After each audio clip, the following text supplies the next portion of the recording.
Oke, baik. Sesuai dengan yang sudah disebarluaskan bersama Instagram Amazing juga bahwa materi hari ini terkait build your skill in public speaking for beginner. Nah, public speaking ya. Biasa kalau misalkan kata public speaking pasti yang udah ada terbesit adalah geter duluan pastinya ya. Deg-degan duluan kayak gitu. Terus kayak bingung bagaimana cara ngatasinya dan hari ini aku bakalan ngasih tahu terkait experience aku selama ini dan aku akan memberikan tips and trick secara logikanya tanpa teori untuk yang masih pemula seperti itu. Nah, tetapi sebelum memasuki ke perbincangan yang lebih serius lagi dan nanti teman-teman juga bisa langsung tanya aja di kolom komentar. Perkenalkan aku Ismi Nadila.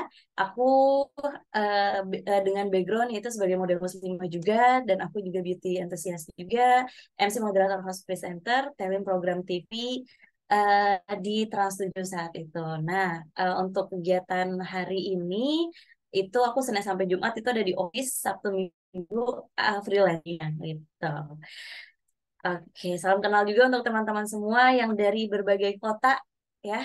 Aku eh, ingin berbincang-bincang terkait public speaking. Biasa kalau kata-kata public speaking apa sih yang terbesit ya biasa di otak teman-teman nih. Nah, public speaking itu kan ngomong doang gitu ya. Kenapa sih harus banyak teknik? Kenapa sih harus kayak em, banyak teori-teori gitu? Kenapa kok public speaking susah gitu untuk digunakan gitu? Nah, padahal public speaking itu adalah keahlian, kemampuan, aksi tindakan atau seni yang dimiliki seseorang dalam berbicara, yang dilakukan baik berbentuk kelompok besar maupun kelompok kecil. Nah, yang hebat lagi, lembut itu bisa menjelaskan dan mempresentasikan sesuatu lebih mudah dipahami oleh pendengar. Ini adalah hebatnya ketika orang sudah melakukan public speaking dengan berkali-kali dan dia sudah paham tekniknya apa yang perlu disampaikan, orang itu akan mengerti apa yang disampaikan, tidak perlu yang kayak hah gimana bisa diulang gitu, enggak lagi kayak gitu, tapi dengan kata-kata yang singkat padat dan jelas dan lantang itu sudah sangat jelas bagi para pendengarnya juga. Nah, selanjutnya nih ya, tujuan dari public speaking itu sendiri. Di sini aku sudah merangkum ada 6, yaitu memberikan informasi. Sudah pastinya ya, ketika kita sudah melakukan public speaking, itu yang pertama kali adalah kita memberikan informasi. Tergantung nih, misalkan public speaking ketika presentasi, atau ketika berpidato, atau ketika kita menjelaskan atau memberikan pendapat. Kita akan memberikan informasi menurut kita dan kita akan menyampaikan kepada audiens atau pendengarnya seperti itu. Lalu juga persuasif yaitu sebagai kata ajakan, sebagai pemilihan kata-kata yang dimana dia mendengarkan kita, dimana dia menghargai kita. Dan tentunya di dalam setiap pemberian public speaking itu pastinya audiens itu tertarik dengan omongan-omongan kita. Jadi seperti percaya gitu bahwa apa yang kita bicarakan, apa yang kita sampaikan itu relate sama audiensnya dan dia mendengarkan dari awal sampai akhir seperti itu. Terus juga memberikan motivasi. Ini juga sebagai tujuan si public speaker juga gitu ya. Karena untuk mengawali presentasi atau perkenalan itu berbagai macam teknik, berbagai macam ciri khas, teman-teman bisa melakukannya itu dengan pantun. Lalu juga dengan perkenalan mungkin video, lalu juga dengan perkenalan yang unik lainnya. Itu sesuai dengan ciri khasnya masing-masing. Atau dengan kata-kata yang akhirannya sama seperti itu. Terus juga dengan isi yang menarik, lalu juga diakhiri dengan kata-kata motivasi. Nah, setiap memberikan penjelasan, speaker itu pasti mempunyai kata-kata mutiara pastinya ya, karena dia telah melewati berbagai challenging, telah melewati berbagai em, macam-macam situasi gitu ya ketika menjadi speaker seperti apa dan akan menjelaskannya kepada teman-teman semua atau audiens. Lalu juga menghibur. Nah, teman-teman di sini tujuan public speaker juga menghibur loh. Karena apa?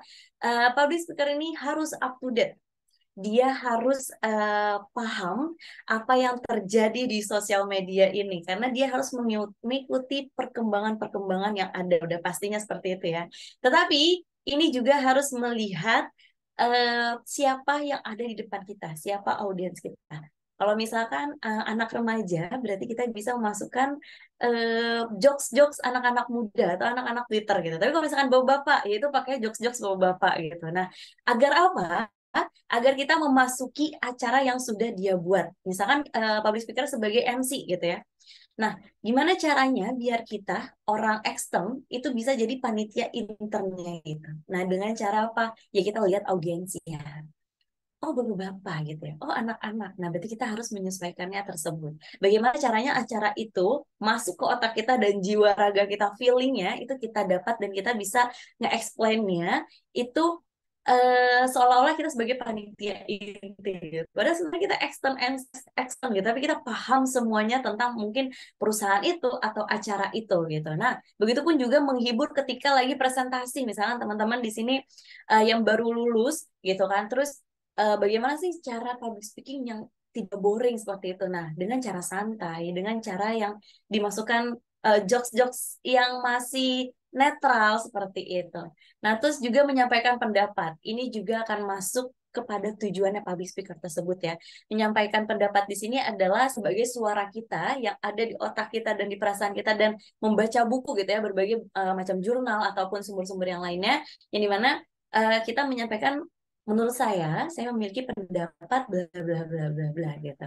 Nah, biasanya nanti akan ditanggapi oleh lawan bicara kita. Nah, nanti akan dapat hasil yang seperti apa itu tergantung ketika kita lagi discuss. Biasanya gitu. Kalau misalnya menyampaikan pendapat itu ketika kita lagi discuss.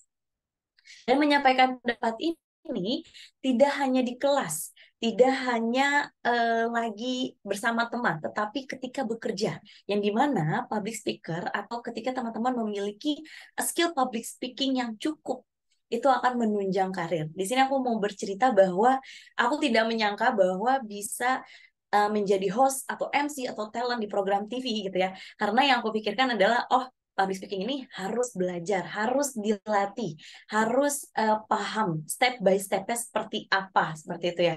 Terus juga harus latihan. Kemana latihannya? Yaitu ke tempat-tempat yang dimana mempercayai saya bahwa Ismi, yuk jadi MC yuk kayak gitu. Nah itu hal yang menurut saya berharga, di mana saya belum mempunyai pengalaman sebagai MC atau public speaker, tapi saya dipercayai. Nah, itu yang akhirnya saya berpikir bahwa, wah, public speaker atau speaker ini benar-benar bisa menunjang karir gitu ya. Yang tadinya saya tidak ada niatan, cuman hanya belajar harus eh, memiliki skill ini, tapi malah jadi menghasilkan cuan seperti itu ya. Nah, itu. Begitupun juga di kantor, di office. Kalau misalkan teman-teman memiliki public speaking yang hebat, yang kuat, berdasarkan data juga, berdasarkan pendapat yang sesuai ada di realita di office, itu akan menunjang karir kalian. Pasti atasan kalian akan mempercayai kalian untuk melanjutkan atau menyelesaikan masalah-masalah yang ada atau mewakili entitas seperti itu. Jadi untuk teman-teman di sini jangan menyesal untuk ikut kelas ISMI ya terkait public speaking ini karena ini akan menunjang karir, akan berkelanjutan dan untuk selanjutnya. Nah, selanjutnya manfaatnya public speaking. Public speaker itu banyak sekali, yaitu mengurangi ketidaktahuan. Itu sudah pasti sekali ya, alias menambah pengetahuan. Karena ketika kita ingin menyampaikan sebuah pendapat, menyampaikan sebuah materi, itu sudah pasti kita mencari tahu banyak informasi. Karena harus valid ya. Ketika kita menyampaikan informasi, ketika kita menyampaikan sebuah pendapat itu sudah pasti berdasarkan A, B, C, D gitu, berdasarkan experience apapun itu. Nah, terus mengurangi tekanan. Nah, ini biasanya yang saya melihat di beberapa cuitan-cuitan Twitter gitu ya, bahwa anak-anak muda sekarang kayak, aduh pressure banget gitu ya. Di office, aduh tekanannya besar banget gitu. Terus misalkan mengikuti agenda apa, aduh merasa kok tertekan gitu ya. Nah, menjadi public speaker atau berbicara di depan umum itu teman-teman pasti mempunyai tekanan yang besar ya pastinya ya karena dia menjadi pusat perhatian di antara banyaknya orang dan kita fokus kepada itu. Kita akan merasa kayak, wah punya beban nih gitu ya. Wah, harus menyampaikan seperti apa nih ketika berbicara seperti itu. Nah, itu mengurangi tekanan. Kenapa? Karena kita udah terbiasa dengan speaking di depan umum, tapi kita sudah paham dengan situasi tersebut yang akhirnya kita bisa mengurangi tekanan tersebut. Terus juga perbaiki hubungan antara diri kita sendiri, emosi diri kita sendiri, dan audiens. Nah, memperbaiki hubungan yang menurut aku adalah kita bertemu dengan orang baru, itu juga kita mempunyai juga itu sudah nah ini yang teman harus perhatikan bahwa tidak bisa satu orang ini kita menilai sama kayak orang yang lain, itu beda. Jadi ketika kita bertemu dengan orang baru, kita bicara, lalu kita mulai bertukar pikiran, itu pasti mempunyai em, apa ya, tindakan-tindakan yang berbeda dari orang yang ketemu A, orang ketemu B, orang ketemu C. Itu akan berbeda-beda. Dan itu akan memperbaiki bagaimana cara kita untuk menyesuaikan orang yang berbeda-beda itu. Terus juga memahami permasalahan. Ini juga terjadi ketika kita misalnya menjadi perwakilan kelas misalkan, atau ketika kita lagi presentasi di kelas, presentasi di kantor, mewakili entitas kantor gitu. Terus juga dipercayai oleh atasan bahwa bagaimana nih untuk menyelesaikan masalah ABCD atau minta tolong untuk menyampaikan suatu materi kepada perusahaan dan lain-lain gitu. Nah, itu secara tidak langsung kita sudah memahami permasalahan dan kita juga menyelesaikan masalahnya juga. Dengan modal skill kita public speaking, yang dimana kita akhirnya menambah pengetahuan, kita mengurangi tekanan, kita memperbaiki hubungan yang baru kita lihat, dunia barunya gitu ya, teman baru atau audiens baru yang akhirnya kita memahami permasalahannya dan kita menyelesaikan masalahnya. Itu akhirnya public speaking itu tidak hanya berbicara aja, tetapi kita memainkan ilmu-ilmu yang ada di diri kita dan mencari tahu untuk audiens itu percaya kepada kita, audiens tertarik kepada kita. Nah, untuk faktor terbentuknya speaker ini ada 3L, yaitu lahir, lingkungan, latihan.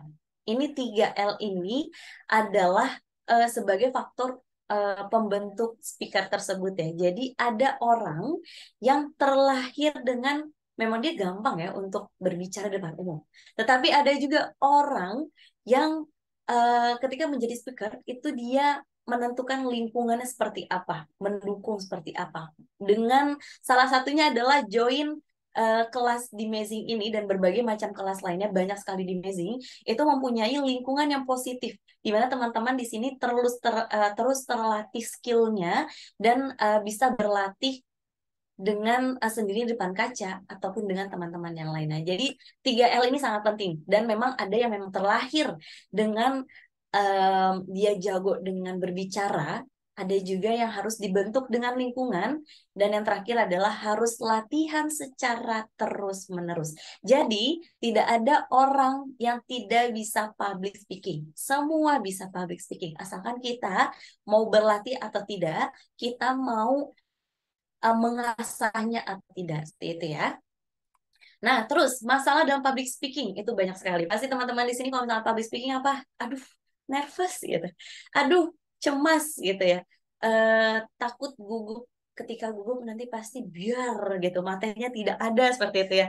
Nah, itu terjadi banget dan itu hal yang wajar teman-teman ya. Karena kenapa? Itu sebagai proses penyesuaian ketika baru menginjak untuk menjadi speaker gitu, untuk menjadi public speakingnya gitu kan ya. Nah, itu teman-teman sendiri yang bisa mengatasinya. Nah, kalau misalkan dari aku pribadi untuk nervous dan kecemasan ini, saya dengan tipsnya adalah datang tepat waktu atau bahkan sebelumnya, karena itu akan merelaksasikan pikiran saya, lalu juga preparing yang lebih oke gitu, dan saya bisa ngobrol dengan orang sekitar. Itu yang bisa membuat saya lebih rileks ya. Jadi kata nervous atau kecemasan itu akan berkurang ketika dalam diri kita tuh santai juga gitu. Terus apalagi biar kita mengurangi nervous dan kecemasan? Udah pastinya ya, materi sudah harus siap. Teman-teman di sini mungkin tipe yang penulis kayak aku gitu ya. Itu gak apa-apa. Selalu bawa kertas, selalu bawa tulisan itu gak apa-apa. Yang penting teman-teman itu hafal tulisannya tempatnya di mana. Biasanya kalau aku gitu ya. Jadi kalau misalkan aku tulis di kertas, itu aku tahu nih, oh pembahasan terkait ABCD ada di bagian paragraf atas nih. Pembahasan terkait menguasai skill itu ada di bagian paragraf 2. Nah, itu karena kan tulisan teman-teman sendiri dan kalian merangkum sendiri ya. Jadi akan lebih paham posisinya seperti itu.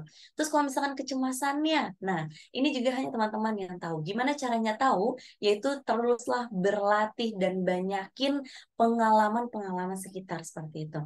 Lalu juga teknik public speaking ya. Nah, untuk beginner ini teknik public speakingnya gampang sekali teman-teman. Teman-teman bisa melakukan teknik public speaking bersama orang terdekat, misalkan dengan keluarga, adik, kakak gitu kan ya, atau di depan kaca pun itu tidak apa-apa. Teman-teman bisa melihat diri kalian dari cara berdiri, dari cara berbicara, bagusnya seperti apa, senyumnya seperti apa, penyampaiannya seperti apa, dan gerak tubuhnya seperti apa.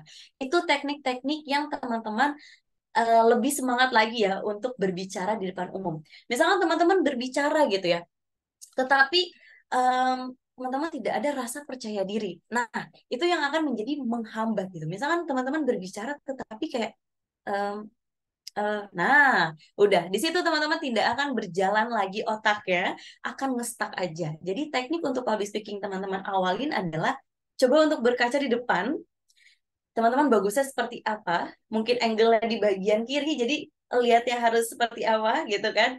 Terus juga dengan gaya tubuhnya seperti apa. Nah, di sini baru mulai melatih suara, melatih dengan mimik wajahnya seperti apa, gerakan tubuhnya seperti apa, dan harus penyampaiannya seperti apa. Karena setiap orang mempunyai ciri khasnya mas, teman-teman. Jadi ada yang mempunyai suara yang serak-serak basah gitu, dan dia mempunyai lelucon-lelucon yang menarik. Nah, itu yang dipakai teknik-teknik public speaking orang-orang sebagai speaker ya. Nah, terus juga masalah dalam public speaking, penguasaan materi. Ini yang sangat terpenting juga ya, karena sebelum kita menyampaikan informasi, menyampaikan sesuatu pendapat dan lain-lain, kita sudah harus paham inti materi yang bakalan kita sampaikan. Saat ini gitu yang aku lakukan adalah terkait public speaking yang udah aku lakukan gitu ya.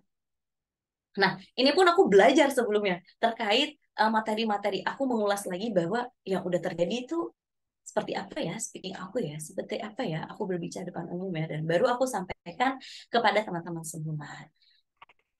Nah, terus juga gimana sih cara ngatasinnya Kak gitu ya untuk nervous, lalu juga penguasaan materi dan teknik public speakingnya gitu ya.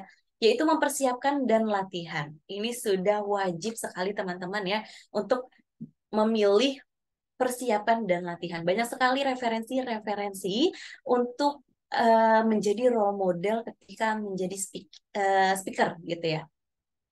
Mempersiapkannya dengan latihan, mempersiapkan tulisan, mempersiapkan waktu, mempersiapkan semua yang kita pakai nanti, dari outfit, dari barang-barang yang akan kita bawa itu seperti apa, pakaian kita menunjang atau tidak, cocok atau tidak acaranya, itu semua harus dipersiapkan dan latihan ketika kita berbicara. Terus juga cari pengalaman yang sebanyak-banyaknya, mulai dari yang terkecil. Mungkin di sini di kuliah yang sudah dipercayai sebagai moderator dalam seminar-seminar kelas. Nah, pakai semaksimal mungkin. Itu kalian pakai dengan teknik-teknik public speaking yang sudah ada. Setelah itu kalian bisa mengevaluasi. Yang dimana ketika kamu sudah muncul pertama kali, itu sudah pasti kalian akan dipakai terus-menerus. Dan itu akan menjadi uh, perputaran yang sangat bagus gitu, circle yang sangat bagus untuk teman-teman semakin memperdalam skill kalian. Jadi ketika kalian sudah dipercayai gitu ya oleh sekolah atau kuliah atau bahkan di tetangga RT RW gitu ya, atau dari teman mulut ke mulut, kalian lakuin. Jadi jangan lagi ya saya mendengarkan bahwa kalau ketika dipercaya bahwa MC yuk, coba yuk gitu, atau ngisi materi yuk, hayu gitu. Jawabannya adalah hayu. Nanti setelah itu teman-teman cari materi sebanyak-banyaknya, teman-teman latihan sebanyak-banyaknya di depan kaca. Nah, di situ teman-teman baru tahu gimana kekurangannya dan mengatasi kekurangannya. Terus ini juga cara mengatasinya, menganggap demam panggung itu adalah hal yang wajar. Ini teman-teman harus menyadari bahwa dalam diri kita itu tidak bisa mengontrol secara sepenuhnya ya, bahwa ini sebagai alam aja gitu ya. Kalau misalnya lagi berbicara, itu sudah pasti, aduh demam panggung. Nah demam panggung itu ada banyak. Ada yang keringat dingin, ada yang ngerasanya sakit perut atau mules gitu ya. Ada yang ngerasanya kok tiba-tiba kunang-kunang gitu ya. Mungkin teman-teman di sini nih, kayak apa nih? Boleh komentar nih ya. Kalau misalkan udah menganggap bahwa demam panggung gitu ya. Ada yang tiba-tiba ngeblank. Nah, itu teman-teman untuk mengatasinya hanya diri kalian. Kalau untuk aku sendiri, biar aku nggak demam panggung, itu aku melihat beberapa video-video yang menurut aku itu lucu. Jadi aku tidak memikirkan masalah hari itu apa. Yang penting adalah hari ini lancar. Hari ini tujuan yang aku sampaikan audiens paham. Hari ini audiens mempunyai kesan yang baik ketika bicara depan umum. Intinya itu aja yang ada di otak aku dan hati aku gitu. Karena kalau misalkan kita banyak pikiran, banyak keworian gitu ya, ketakutan yang akan terjadi, itu akan terjadi teman-teman. Jadi teman-teman misalkan kayak, duh takut jatuh misalkan ketika di panggung gitu. Duh takut nanti ketika penyampaian nanti dosen ataupun nanti atasan, dev head, bahkan komen-komen gini-gini akan terjadi ketika kita seperti itu. Makanya kita harus membuat positive thinking dalam diri kita ketika kita berbicara itu sangatlah penting juga gitu ya. Jadi anggap demam panggung ini sebagai hal yang wajar dan tetap kalian tunjukkan yang terbaik gitu. Terus jangan lupa juga harus rajin evaluasi dan perbaiki. Jadi banyak terus menggali skill potensi ini dengan terus-menerus belajar terus-menerus melihat bahwa kayaknya tadi salah ya bridgingnya gitu ya, teksnya tadi salah ya, tadi terlalu kaku deh kayaknya ya, tadi kayaknya nggak sopan deh bla bla bla bla. Nah itu yang harus kalian notice dan kalian mempelajari di pengalaman selanjutnya. Nah itu adalah cara mengatasi yang paling tepat, yang paling relate untuk teman-teman di sini yang mengawali pemulaan untuk menjadi public speaking gitu ya. Nah, untuk tekniknya ini teman-teman bisa kalian lakuin dari sekarang, yaitu dari variasi suara. Nah, mulai dari variasi suara nih ya. Jadi kalau suara itu sudah pastinya yang dikasih dari Allah ya, dari Tuhan seperti apa. Aku pun pribadi kalau misalkan mendengarkan suara aku gitu ya, misalnya lagi VM, terus dengerin suara kayak kok jijik gitu ya. Gitu. Tapi padahal kalau misalkan kita lagi berdiri ketika kita sudah menempatkan diri kita bahwa oh ini acara formal, oh ini acara informal seperti itu akan berbeda suaranya karena kita sudah meniatkan bahwa oh, oke, hari ini harus lebih tegas, hari ini harus lebih fun. Nah, itu secara tidak langsung akan mengubah suara kita. Nah, tetapi teman-teman juga harus melatih suaranya.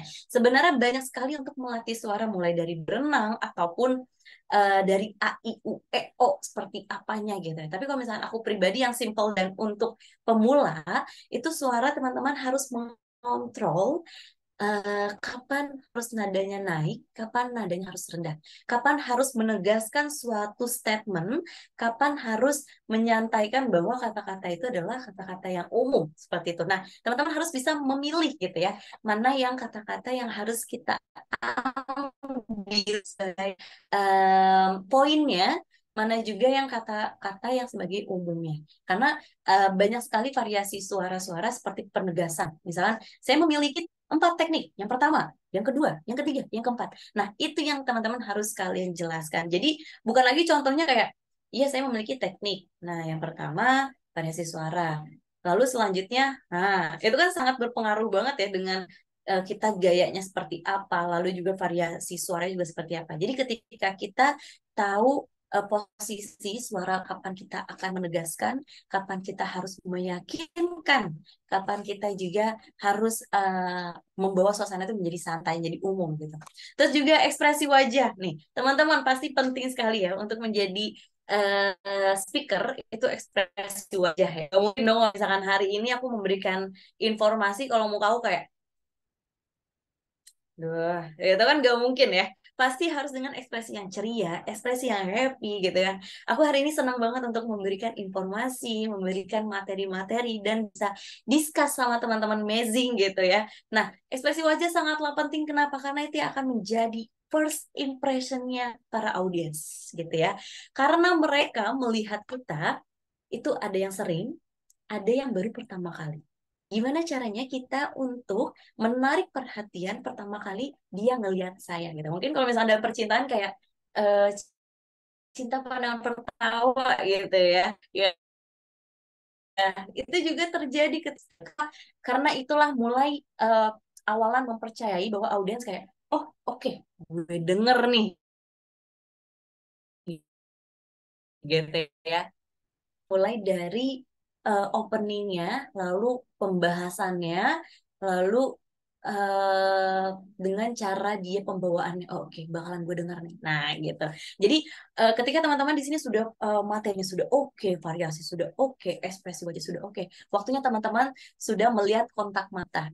Jadi ketika teman-teman masuk ke suatu ruangan, masuk ke suatu stage gitu ya, atau ketika lagi bersama rekan-rekan kerja gitu atau di kelas dan lain-lain, teman-teman sudah mulai mencuri mata-mata para lawan bicara atau audiens. Mulai dari sisi kanan, sisi tengah, sisi kiri, itu teman-teman harus mencakupi semuanya. Aduh, tapi kan takut gitu, takut diliatin, takut disinitin, biarin aja. Yang penting kita terlihat seperti menguasai bahwa ruangan itu punya kita. Jadi kita harus melihat semuanya, kita senyum dengan ekspresi wajah yang ceria, wajah yang happy, dan di situ teman-teman akan membawa materi dengan happy juga dan tidak ada lagi kata ae yang ada di otak ada lancar terus gitu ya. Apa yang bakal diomongin lancar ada aja gitu. Nah, itu kontak mata sangatlah penting. Jadi jangan sampai ketika kalian berbicara, mata kalian ke atas, mata kalian ke kanan doang, atau ke kiri doang, atau melihat bawah doang. Jangan sampai seperti itu ya. Jadi kontak mata sangatlah dimainkan. Tapi gimana kalau misalkan ada yang ngedistract gitu ya. Misalkan saya tiba-tiba ngelihat di kanan kiri, tiba-tiba ada yang kayak sinis gitu kan. Itu kadang suka ada audiens yang memang menjatuhkan. Nah, atau enggak teman-teman di kelas gitu yang suka ngeledek. Nah, gak apa-apa. Misalkan kalau udah kayak gitu, dilihatnya sekali aja, habis itu kita bisa mengalihkan dengan pandangan yang lainnya. Seperti itu. Terus juga bahasa tubuh. Nah, nggak mungkin ya kalau misalkan aku menyampaikan materi, tetapi aku bahasa tubuhnya kaku. Atau aku cuman bahasa tubuhnya kayak, itu nggak mungkin ya. Pasti aku akan merelaksasikan tubuh saya ini dan memberikan materi dengan secara helpful, dengan secara fun, kayak gitu ya. Dan yang pastinya bahasa tubuh itu tidak boleh tertutup, teman-teman. Harus terbuka gitu ya. Harus secara welcome gitu ya. Bahwa di sekarang, hari ini saya memberikan materi dengan happy, dengan banyak powerful dan lain-lain experience yang pastinya saya sudah siap nih kayak gitu. Nah, jadi bahasa tubuh sangatlah penting untuk apa juga? Itulah untuk mempercayai audiens pertama kali ke kita gitu ya. Jadi kalau misalnya teman-teman di sini udah melihat, udah terlihat gitu ya tidak percaya diri atau bahasa tubuhnya yang terlalu menutup atau tiba-tiba yang kayak mengawali acara tidak di tengah gitu ya. Pengennya tuh di belakang-belakang atau ketutupan-ketutupan gitu kan. Nah, itu tidak akan terlihat bahasa tubuh kalian itu. Jadi show your body dengan outfit yang sangat bagus, dengan variasi suara yang oke, dengan ekspresi wajah yang oke, dengan kontak mata yang meyakinkan para audiens juga, dan menambahkan bahasa tubuh yang meyakinkan bahwa pernyataan atau pendapat kalian itu adalah benar, yang dimana nanti audiens itu akan menanggapinya. Seperti itu. Nah, terus juga nih ya, di sini aku mengambil kesimpulan bahwa ketika kita ingin memulai berbicara, memulai presentasi, memulai menjadi speaker, kita bisa berbicara dengan 3S. Bukan senyum salam sapa ya, tetapi silent, smile, dan mulailah start to speak. Itu bisa diimplementasikan ketika presentasi, mungkin di awal-awal ya, menjadi public speaking yang dimana pemulaan yaitu ketika lagi presentasi, ketika lagi berargumen bersama teman-teman atau sahabat-sahabat, itu juga bisa seperti itu. Jadi ketika datang ke area panggung atau ke biasa panggung ya, kalau misalkan silent ya. Jadi ketika kita masukin area panggung atau ruangan, kita diam hening, kita senyum, kita sapa kanan kirinya, dan di situ baru kita Assalamualaikum warahmatullahi wabarakatuh, seperti itu. Jadi ketika kita berbicara sudah yakinkan bahwa diri kita ini eh, seperti menampilkan dan mempersembahkan. Ingat bahwa public speaking ini skill, jadi kita juga menampilkan bakat diri kita juga. Mungkin tarian itu sebagai kayak wah applause gitu kan. Nah, tapi ketika kita menjadi speaker itu juga sangat dinotis sekali teman-teman. Karena ketika kita menjadi speaker itu akan menjadi kesan yang baik juga untuk diri kita dan untuk acara itu sendiri. Nah, teman-teman, di sini aku ada contoh presentasi aku ya. Ketika lagi di office, pastinya. Kalau misalkan kita sudah mengatur semuanya, sudah paham apa yang kita siapkan kebesokannya atau hari.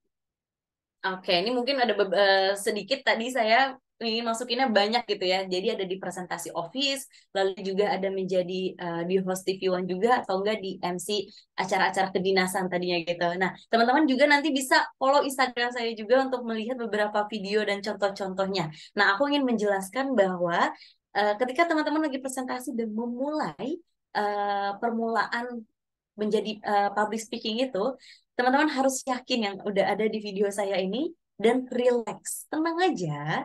Kita sampaikan materi ini atau misalnya lagi sidang gitu ya, atau kita lagi interview, tenang aja, kita sampaikan semuanya bahwa diri kita ini pantas loh gitu ya untuk ada di suatu perusahaan. Jadi kita ini pantas untuk menyelesaikan masalah atau memberikan materi gitu. Jadi dari gestur tubuh yang sudah meyakinkan, mic yang sudah di depan, terus juga dengan menguasai materi, teman-teman itu akan merasakan bahwa menjadi public speaker itu tidaklah hal yang susah gitu. Mungkin awal-awal akan merasakan kayak deg-degan banget gitu ya, deg-degan banget kayak bingung ini mau ngomong apa kayak gitu kan. Tapi ketika berjalannya waktu, teman-teman akan merasakan euforia kesenangan. Itu akan terjadi kalau misalkan teman-teman sudah menemukan titik nyamannya ya gitu ya. Jadi ketika presentasi, ketika menjelaskan sesuatu di depan umum, jangan lupa untuk senyum, jangan lupa juga untuk santai dan rileks badan dulu gitu. Karena kalau udah geter duluan, itu teman-teman udah nggak akan fokus, percaya deh. Jadi kalau misalkan udah tremor, teman-teman pengen nunjuk tremor atau teman-teman udah melihat ingin melihat beberapa contekan gitu ya, remind lagi notes-nya, itu udah nggak akan fokus. Tapi kalau misalkan teman-teman relax, tarik nafas 3 detik, senyum, udah kalian akan memberikan yang terbaik menjadi speaker kita. Nah, untuk teman-teman di sini jangan lupa juga untuk connect with us on my social media in TikTok and Instagram. Di TikTok aku ada @miunadil dan Instagram aku ada @isminat. Nah, untuk TikToknya dan Instagram sendiri sih di sini saya masih campur-campur ya. Ada yang beauty, ada yang OTD, ada yang jadi host MC dan lain speaker gitu, ada yang daily aktivitas. Tapi tidak apa teman-teman, kalau misalkan ingin berteman dan ingin bertanya-tanya gitu ya di luar experience aku, silakan banget. Nah, teman-teman di sini saya ingin menyampaikan bahwa setiap orang itu memiliki skill public speaking, asalkan kita rajin berlatih. Jadi tidak ada orang yang terlahir dengan orang yang tidak mempunyai skill public speaking. Semua mempunyai skill tersebut. Karena public speaking ini sudah menjadi rutinitas kita dan kita akan bertemu setiap hari dimanapun dan kapanpun. Jadi teman-teman, skill public speaking ini bukanlah menjadi sebuah nilai plus di zaman sekarang ya, yang makin modern ini, tetapi ini menjadi suatu hal yang minimal teman-teman harus miliki untuk mendaftarkan di perusahaan-perusahaan yang kalian inginkan atau tes-tes ujian yang lainnya, ini sudah harus punya. Walaupun teman-teman di sini mempunyai skill public speaking yang lebih bagus, itu akan menunjang karir kalian yang lebih melejit lagi. Oke deh, sekian dari saya. Wassalamualaikum warahmatullahi wabarakatuh. Mungkin selanjutnya akan ada pertanyaan-pertanyaan ya dari teman-teman di sini. Karena dari tadi saya ngomong sendirian nih ya. Oke, mungkin di sini ada beberapa pertanyaan ya dari Vina Fitriana Kusuma nih. Caranya agar tidak gugup dan lupa apa yang ingin dibicarakan gimana. Nah, itu tadi ada beberapa tips dari aku ya. Tadi ada 4 poin yang dari kita mengatur suara. Mengatur emosi, teman-teman, itu sangatlah penting. Teman-teman di sini ada yang sadar gak sih kalau misalkan lagi berbicara depan umum, pengennya tuh kayak cepet-cepet gitu. Nah, itu termasuk emosi teman-teman tahu.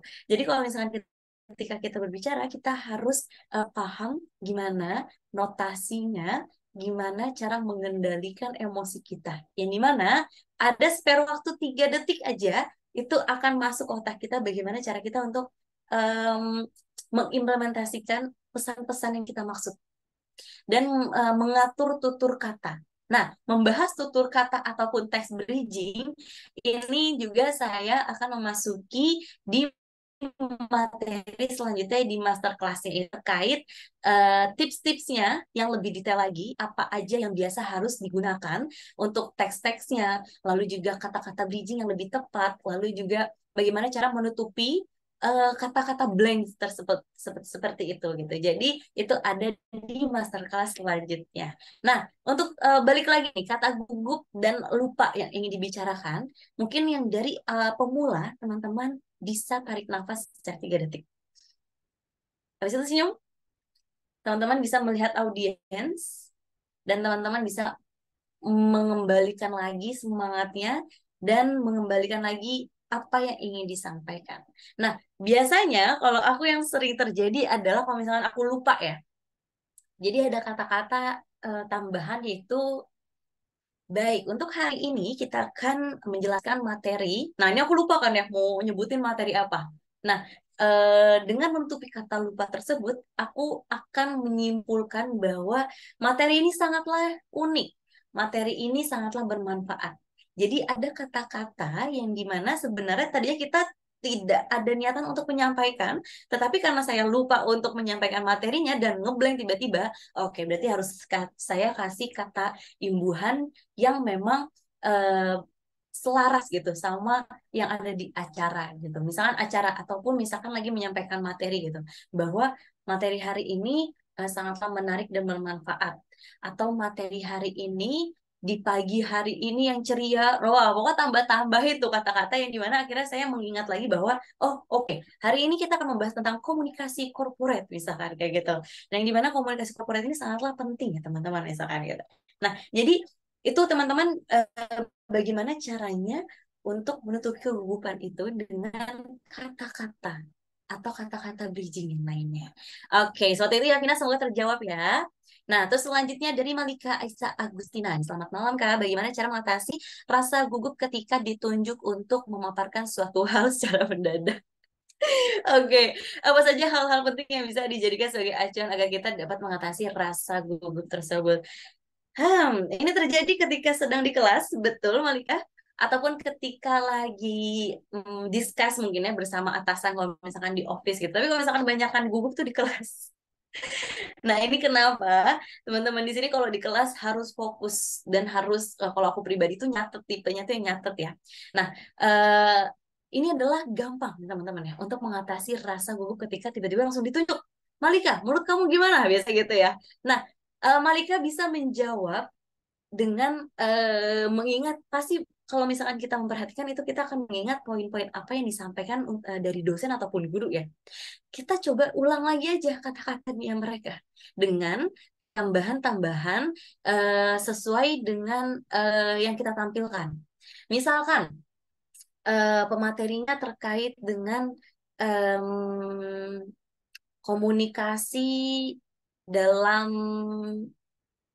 apa ya, komunikasi ketika kita eh, penyampaian materi gitu ya misalkan. Nah, materinya terkait dengan em, pemerintahan gitu ya. dosen tersebut cukup berat untuk menjelaskan terkait pemerintahan, tetapi kita tiba-tiba ditunjuk, kita bisa menyelaraskan dengan kasus yang saat ini terbaru. Tentang komunikasi pemerintahan. Oh, oke. Tadi pembahasannya terkait dengan komunikasinya gitu, terkait dengan pemerintahannya. Nah, kita bisa menyangkutkan hal tersebut dengan realitanya gitu. Jadi sudah pasti ketika kita sudah masuk kelas itu sudah ada materi yang masuk ya. Tapi kan karena gugupnya itu ya, jadinya takutnya ngeblank gitu. Nah, teman-teman di sini juga harus fokus dan jangan lupa untuk melihat catatan sebentar aja, habis itu kalian sampaikan. Biasanya sih gitu ya. Misalkan kayak pas aku tiba-tiba ditunjuk kayak, oh oke, lihat catatan dulu, baru kayak, oh iya baik Pak. Terkait masalah tersebut menurut saya, bla bla bla bla bla bla bla, bla. Mungkin sekian yang bisa saya sampaikan. Jika ada tambahan dipersilakan Pak, misalkan gitu. Nah, itu akan lebih rileks ketika teman-teman menyampaikannya dengan suara yang tegas. Jangan lupa notasi apa suara itu harus diperjelas juga gitu. Nah, misalkan teman-teman nggak tahu juga materinya, ya udahlah jujur aja gitu ya. Kalau misalkan memang tidak tahu yang penting, yakin untuk berbicara aja dulu gitu ya. Nah, terus juga gimana caranya menghadapi blank? Nah, kan bener ya, ini menjadi ketakutan teman-teman nih pasti gitu ya. Kayak blank, terus juga kayak gugup gitu kan ya. Kalau misalkan blank di tengah public speaking, ini saya sering terjadi ketika ada distract. Pertama, distractnya dari apa? Mungkin kalau misalkan yang sering terjadi ketika di host televisi, depan itu kamera banyak banget. Kita harus pakai earpiece. Kita harus melihat kru yang ada di depan, yang dimana dia akan memutarkan terus gitu ya untuk jalannya apa nih ketika lagi syuting ataupun harus selesai. Jadi ada yang kayak gerakan-gerakan yang tiba-tiba yang kayak gimana nih harus fokus. Nah, itu yang akhirnya saya tiba-tiba suka ngeblank gitu. Nah, tapi dengan cara saya yakin dan cara jitu saya dengan senyum, itu saya sudah kembali lagi dengan mengingat apa yang bakal saya sampaikan. Itu terjadi juga ketika hari Minggu juga ya aku host di Damai Indonesiaku. Saya terbelit-belit dengan kata-kata siang dan kata-kata siaran. Coba kalian pikirin. Siang, siaran. Jadi kayak siang-siangan jadinya gitu kan ya. Nah itu kan tiba-tiba jadi ngeblank nih. Kayak, aku ngomong gitu kan. Nah itu saya kembali lagi ke kamera dan saya yakin kayak, oke sih. Dengan ditambahin dengan gerakan tubuh yang meyakinkan gitu. Jadi saya terkadang memberikan gerakan tubuh yang menegaskan seperti itu. Jadi semoga Rehan bisa terjawab ya. Jadi kalau misalkan kalau lagi blank, jangan lupa senyum, jangan lupa juga untuk mengingat kembali kira-kira apa nih yang bakal saya sampaikan. Nah, itu kalian harus uh, materi itu harus paham itulah. Jadi harus ngapalin, harus mengerti materi yang bakal disampaikan ya. Kebiasaan apa yang kakak lakukan sebelum tampil jadi MC agar tidak gugup dan tetap tenang? Nah, oh banyak juga ya. Ini Q&A-nya ya. Saya pengen melihat lagi yang lainnya nih. Oke, untuk tidak gugup, yang tadi saya bilang juga adalah saya akan datang em, sebelum acara mulai, yang dimana itu akan membuat relaksasi badan kita lebih santai, lalu juga akan membuat diri kita nyaman di tempat tersebut. Alias misalkan aduh baterai kita habis gitu ya. Kita pasti bakalan panik ya. Kalau misalkan kita udah telat, tiba-tiba baterai habis, tiba-tiba materi belum disiapkan. Wah, udah teman-teman di situ sudah ke distract banyak sekali. Dan saya bisa pastikan bahwa teman-teman tidak akan maksimal untuk menyampaikan suatu materi yang bakal disampaikan. Atau menjadi MC itu tidak akan maksimal. Tapi kalau misalkan teman-teman itu sudah datang tepat waktu sebelumnya, teman-teman bisa menyesuaikan dengan lingkungan sekitar, teman-teman tahu tempat mana yang saya bakalan saya berdiri alias posisinya akan di mana, lalu juga bagaimana cara nanti saya menyapa para audiensnya seperti apa dan lain-lain. Nah, itu akan mengurangi rasa gugup aku dan akan lebih tenang ketika semua sudah clear. Jadi ada checklistnya tuh teman-teman ya. Checklistnya materi udah oke. Bapak-bapak, ibu-ibu semuanya sudah ada di sini ya gitu kan ya. Jadi semuanya udah kumpul semua. Saya sudah tahu nih Bapak Rahmat, ini Bapak Iman, ini Bapak Budi. Oke, tinggal saya yang tampil. Nah, jadi jangan lagi teman-teman di sini menghiraukan hal-hal kecil seperti itu tetap harus diperhatikan agar apa? Tenang diri kita dan tenang juga menyampaikan suatu informasi gitu ya. Oke, mungkin seperti itu ya. Ini dari Anonymous ya. Oke, agak-agak siapa nih Anonymous ya? Oke, selanjutnya dari Ariski. Apakah public speaking harus formal atau lebih bagus jadi diri sendiri aja ketika berbicara? Saya akan memilih jadi diri sendiri. Kenapa? Karena ketika kita menjadi diri sendiri itu formal atau informal itu akan mengikuti.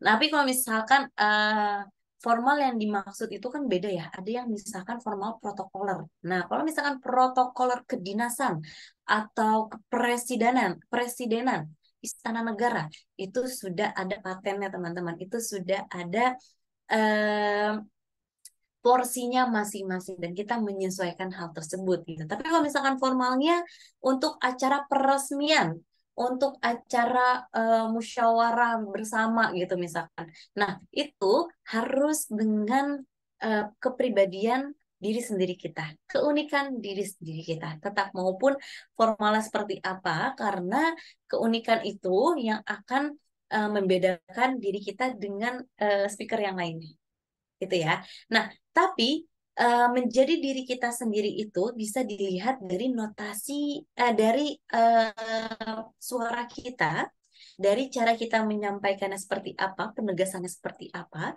lalu juga dari outfit kita, dari penampilannya kita seperti apa. Nah, itu juga berpengaruh juga dari kata jadi diri sendirinya gitu. Mungkin Ariski tipenya yang sangat berkain. Nah, itu akan menjadi ciri khas. Terus misalkan di sini teman-teman yang selalu pakai brosnya yang kayak misalkan aku pakai pita gitu ya. Nah, itu akan menjadi ciri khasnya diri sendiri. Jadi teruslah mencari kira-kira apa nih keunikan aku yang bakal aku sampaikan menjadi speaker gitu ya. Oke, semoga mengerti juga Ariski. Selanjutnya nih dari Ingloria. Halo Kak Ismi, izin bertanya bagi tips storytelling dong Kak. Jika kita ingin memulai berbicara dengan metode bercerita. Terima kasih. Nah kalau misalkan metodenya bercerita itu sudah pasti kita sudah paham dengan materi yang bakalan kita sampaikan. Alias kita benar-benar sudah hafal banget apa yang mau kita sampaikan. Titik koma itu sudah pasti hafal banget ya kalau storytelling. Nah selanjutnya bagaimana cara kita untuk mengontrol suatu voice kita agar storytelling ini meresapi si para pendengar ya, betul ya. Nah, tips dari aku adalah teman-teman fokus dengan cerita yang bakalan disampaikan. Jangan fokus kepada audiens. Jadi kalau misalkan lagi storytelling, misalkan storytellingnya ada berbagai atribut ya, misalkan gitu ya. Nah, kalian fokus kepada atribut itu untuk menyampaikan suara kalian dengan gerakan-gerakan kalian. Karena kan kalau storytelling itu harus ada nyawa ya. Nah, buatlah nyawa diri kalian ini menjadi resapi yang dimana audiens itu merasakan bahwa, oh, ini storytellingnya lagi sedih nih. Oh, ini storytellingnya lagi happy gitu. Nah, berarti itu diri kalian sendiri yang bisa mengimplementasikannya ya. Nah, udah pastinya kalau udah seperti itu, gak boleh ada lagi kata gugup. Karena kalau storytelling ada kesalahan apa ya, pengutaraan cerita atau kata-kata itu akan ceritanya akan berbeda gitu ya. Jadi udah pastinya menghindar dari kata gugup.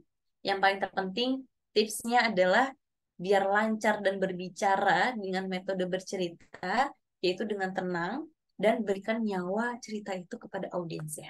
Seperti itu ya. Nah, selanjutnya ini waktunya masih berjalan ya Kak ya? Iya betul Kak, masih ada 7 menit lagi. Masih ada 7 menit. Oke deh. Selanjutnya di sini ada Kavina lagi. Oke, itu siapa nih ya tadi? Oh, oke. Kita udah langsung ke skripsi-skripsi nih. Wih, siapa di sini yang masih skripsi, teman-teman? Semangat ya. Ini dengan Kak Rizky. Kakak mau tanya gimana sih kalau bisa lancar public speaking kalau kita lagi di sidang skripsi dan nggak gugup saat presentasi. Oke, aku akan rewind ketika aku lagi sidang. Nah, ketika lagi skripsi itu deg-degannya nauzubillah ya. Karena eh, saya lebih deg-degan ketika lagi sidang skripsi daripada MC di depan Bapak Ibu pejabat. Jujur itu ya bener banget.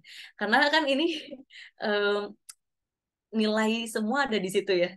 saya takut ya gak lulus dan lain-lain gitu kan ya. Nah, gimana caranya lancar public speaking? Ini sama saja ketika kita menjadi sebuah menjadi speaker, teman-teman. Nah, sidang skripsi sudah tahu dong ya materinya, kita sudah paham. Yang pertama ini. Yang kedua adalah kita sudah paham juga dan sudah konsul banyak dengan senior, yang dimana kita sudah mendapatkan em, mungkin pertanyaan-pertanyaan yang akan dilontarkan dari berbagai dosen gitu ya, dari berbagai dosen atau pembimbing pun juga gitu. Jadi kita sudah seperti memikirkan, oh kayaknya pertanyaannya seperti ini deh. Oke, berarti aku udah mempersiapkan jawabannya seperti apa gitu. Jadi yang paling pertama adalah persiapan harus 100%. Mulai dari persiapan dari materinya, terus lalu juga pertanyaan apa yang akan dilontarkan, karena kan kita judulnya judul-judul kita. Terus juga untuk menyelesaikan masalahnya dari kita. Kita tahu masalah skripsinya juga kita yang tahu. Nah, berarti gimana caranya kita meyakinkan bahwa masalah yang kita angkat di skripsi ini dan kita bisa menyelesaikan dengan berbagai teori. Itu yang paling penting kan skripsi itu ya. Nah, berarti teman-teman di sini nggak boleh lagi mendengarkan dan menjelaskan A, I, U. Itu tidak ada lagi kayak itu nggak ada.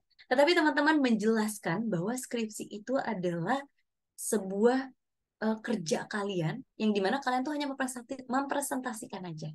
Dan dosen itu hanya melihat bahwa, oh, cara nyelesainnya seperti ini ya gitu. Oke, aku saat kemarin itu skripsinya terkait dan mengangkat tentang stunting, teman-teman. Jadi menyelesaikan stuntingnya dengan pemberian materi KIE gitu ya. Nah, itu saya yakin banget pokoknya karena yang ada di lapangan saya, yang menyelesaikan masalahnya saya gitu kan ya. Nah, dosen itu akan mengkaitkannya dengan teori-teori yang ada dan menanyakan, ini benar gak nih yang kamu kerjain kayak gitu. Nah, kalau misalnya teman-teman yakin, kalian kasih lagi opini yang benar-benar sesuai dengan data, terus juga sumbernya juga dengan pasti, terus juga dengan keyakinan bahwa teman-teman di sini bisa menyelesaikan skripsi dengan baik dan benar gitu. Jadi udah nggak ada lagi tuh kata gugup kalau misalkan teman-teman udah yakin bahwa skripsi ini adalah skripsi aku menunjang untuk mendapatkan pekerjaan yang lebih baik lagi gitu ya. Semangat untuk teman-teman yang sedang skripsi dan melanjutkan sidangnya. Jangan lupa tetap senyum juga kalau lagi sidang karena aku pun kemarin seperti itu. Jadi ketika lagi ditanya sama dosen penguji, itu kan dicecer lah ya gitu bahasanya kan ya. Terus aku tetap kayak, oh ya baik Pak, ya baik izin menjawab Pak terkait hal tersebut. Saat di lapangan memang ISMI mengalami kekurangan seperti ini, seperti ini, seperti ini. Tetapi ketika berjalannya waktu, akhirnya saya menemukan jalan keluar, yaitu dengan sosialisasi bla bla bla bla. Yang dimana dikaitkan dengan teori ABCD dan jumlah yang ada penduduk bla bla. Nah, jadi jangan lupa ketika kalian berpendapat dan memberikan sebuah informasi kepada dosen itu sudah harus jelas sumbernya, angkanya sudah jelas dan kalian juga sudah yakin. Udah pasti deh kalian akan lolos gitu ya. Semoga bisa membantu. Terus juga nih dari Vina lagi, apakah dalam public speaking harus selalu menggunakan bahasa baku? Nah, aku pribadi bahasa baku aku tuh tidak terlalu bagus. Tetapi aku bisa menyesuaikan kapan harus dilontarkan, kapan tidak. Karena aku akan menyesuaikan dengan audiens aku. Nah, hari ini misalkan ya, hari ini itu kan teman-teman di sini anak-anak muda pastinya yang ingin mencari dan melatih terus skill public speaking dan bertanya langsung kepada aku gitu kan. Gak mungkin dong kalau hari ini aku berbicara seperti ini. Selamat malam. Hari ini saya akan memberitahukan terkait dan membahas temanya public speaking. Nah, misalkan teman-teman gitu, misalkan aku ngejelasinnya sekaku itu, teman-teman akan nyaman nggak kalau misalkan aku ngejelasinnya seperti itu? Dan dengan uh, gestur yang kaku, dengan gaya tubuh yang kaku, terus juga dengan ekspresi yang kaku.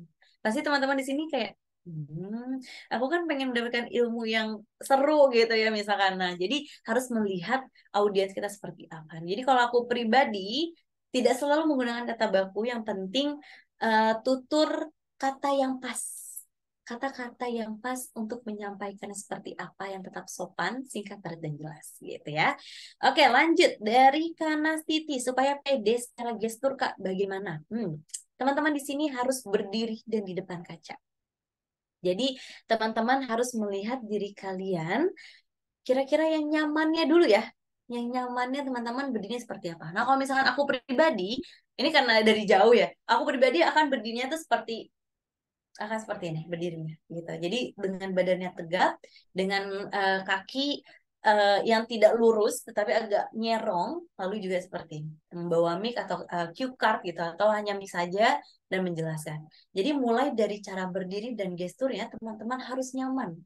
Harus yakin bahwa setiap yang kalian sampaikan itu sudah menjadi pokok-pokok yang audiens akan paham seperti itu ya. Jadi udah nggak lagi memikirkan gestur ataupun outfit nanti. Yang penting adalah audiens paham apa yang bakal aku sampaikan, gitu ya. Jadi untuk gestur, teman-teman tipenya yang mungkin lurus atau menyerong, silahkan. Yang terpenting adalah nyamannya seperti apa, gitu ya. Nah, terus lanjut lagi nih ke Kabowo nih.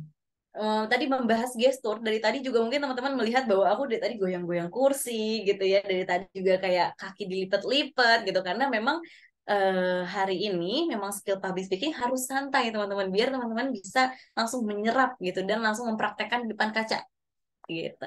Nah, kenapa di saat kita ingin menyampaikan sesuatu kata-kata yang sudah saya rancang malah tidak keluar? Nah, itu tahu nggak kenapa? Karena kita jarang melatih diri kita untuk berbicara. Jadi, kita tidak tahu nih apa yang bakalan kita sampaikan. Beda kalau misalkan teman-teman sudah sering berbicara di depan umum atau sudah sering bicara sendiri. Itu aku banget teman-teman. Jadi kalau misalkan di motor atau di mobil atau di depan kaca itu seolah-olah aku tuh lagi diwawancara. Seolah-olah aku lagi di podcast yang Om Deddy gitu. Seolah-olah aku lagi ditanya sama di mata Najwa kayak gitu. Nah, kenapa kayak gitu aku mempunyai imajinasi seperti itu? Karena aku ingin melatih berbicara di depan umum yang baiknya seperti apa. Berbicara di dalam umum dengan kata-kata atau menyusun tutur kata yang baik, benar, dan jelas. Dan gimana cara menutupi jika aku ngeblank gitu. Nah, jadi kalau misalkan tiba-tiba kita lupa ingatan kita dan kita bingung untuk menyampaikan sesuatu seperti apa, itu teman-teman harus sering berlatih. Seperti itu ya, karena kalau misalkan materi teman-teman tidak hafal, itu menurut aku fatal ya. Tapi kalau misalkan teman-teman di sini sering berlatih, teman-teman akan menyisihkan kata-kata yang tadi aku bilang, misalkan bahwa acara ini yang menarik, bahwa acara ini dihadiri oleh berapa peserta. Nah, itu kalian masukin kata-kata itu. Yang dimana itu ada waktu senggang untuk kalian bisa berpikir lagi dan bisa menyampaikan materi tersebut. Gitu ya. Oke, yang terakhir nih ya. Bagaimana tetap bahagia melakukan public speaking dalam keadaan galau? Oke, ini sangat relate sekali. Dan sini saya akan menceritakan sejujur-jujurnya ya. Jadi gimana caranya tetap bahagia walaupun lagi galau? Nah, kalau lagi galau atau kita lagi mempunyai masalah pribadi, kita sisihkan. Itu yang tadi aku bilang, pertama adalah tips untuk kita tetap santai di awal ya. Yang pertama datangnya lebih utama. Lalu juga saya melihat beberapa video yang menurut saya fun, nanti kan akan menciptakan positive vibes juga ya sama kita. Tapi beda kalau misalkan sebelum MC atau sebelum kita berbicara dengan umum, kita udah ngelihat chat atau ngelihat notif atau ngelihat foto dia bersama dengannya, bete kalian selama selama di acara kalian akan bete. Jadi tolong jauhkan distract-distract seperti itu. Misalkan teman-teman ada masalah apa kayak gitu kan ya. Misalkan ada masalah di perkuliahan, di kantor ataupun di rumah, tolong sisihkan dulu dan kalian cari hmm, tipenya, misalkan yang tadi saya misalkan melihat video-video yang lucu, misalkan ada Korigor, itu saya sering nonton itu, terus Tretan Muslim kayak gitu kan ya, terus video-video fun yang lainnya seperti itu, karena itu akan membuat diri saya kayak oke, mood aku udah balik lagi nih kayak gitu. Jadi Jangan diinget galaunya ya. Ini kawahnya nih galau kenapa nih kalau boleh tahu. Tapi dilihat lagi bahwa kita ingin menyampaikan pesan yang dimana audiens paham dan dapat pesan itu. Intinya itu ya. Jadi jangan melihat apa masalah kita. Yang penting adalah gimana cara kita untuk menyelesaikan dan menyampaikan sebuah informasi yang dimana audiens paham dengan apa yang kita bicarakan. Seperti itu ya. Oke, oke, oke. Ini ada 11. Semoga bisa terjawab semua dan teman-teman di sini juga puas dengan beberapa teknik aku, beberapa jawaban-jawaban aku dan langsung dipraktekkan. Jangan lupa langsung dipraktekkan. Di sini ada 67 partisipan. Jadi aku menunggu banget misalkan ada di DM kayak Kak, hari ini aku udah nggak gugup lagi. Wah, itu bagus banget berarti teman-teman udah mengimplementasikan apa yang udah aku anjurkan. Terus misalkan Kak, hari ini aku ketika lagi presentasi aku udah nggak lagi misalkan kayak gitu, udah nggak lagi kaku. Sekarang aku lebih nyaman lagi untuk memperlihatkan gestur tubuh. Sekarang aku udah berani kontak mata, audiens dan lain. Nah, itu yang aku tunggu pokoknya ya informasi itu. Jangan lupa juga untuk follow Instagram aku dan TikTok aku ya. Oke, mungkin sekian kali yang bisa aku sampaikan ya terkait skill public speaking ini untuk pemula. Semoga kita bisa bertemu lagi di kelas selanjutnya dan saya harap seperti itu ya karena saya mempunyai beberapa tips gitu ya untuk teks-teks apa aja nih ya bridging yang tepat ketika kita lagi ngeblank atau lagi presentasi, kata-kata opening seperti apa, kata-kata closingnya seperti apa. Oke, sekian dari aku. Wassalamualaikum warahmatullahi wabarakatuh. Oke, Waalaikumsalam warahmatullahi wabarakatuh. Kak Ismi, terima kasih ya sudah sharing-sharing juga nih. Jadi buat teman-teman yang masih pengen belajar lagi bareng Kak Ismi, teman-teman boleh banget ikut di masterclass-nya Kak Ismi di tanggal 16 Oktober jam 19.30. Nah, untuk pembelajarannya itu ntar bakal banyak banget benefitnya. Salah satunya itu ada apa ya, ini latihan bareng sama Kak Ismi kayak gitu. Nah, jadi ntar Betul, Kak Alma. Benar. jadi bisa tag satu-satu gitu ya. Mungkin ntar Kak Ismi bakal bilang nih kurangnya apa dari teman-teman semua Betul. yang bakal ikut Iya. nanti. Nah, untuk harinya ini di 100.000 ya teman-teman ya. Dan untuk linknya bakal dibantu di-share di eh, grup WA. Jadi teman-teman jangan pada nge-live dulu karena ntar untuk recordingnya juga akan di-share di sana kayak gitu. Nah, mungkin aku izin stop dulu untuk recordingnya.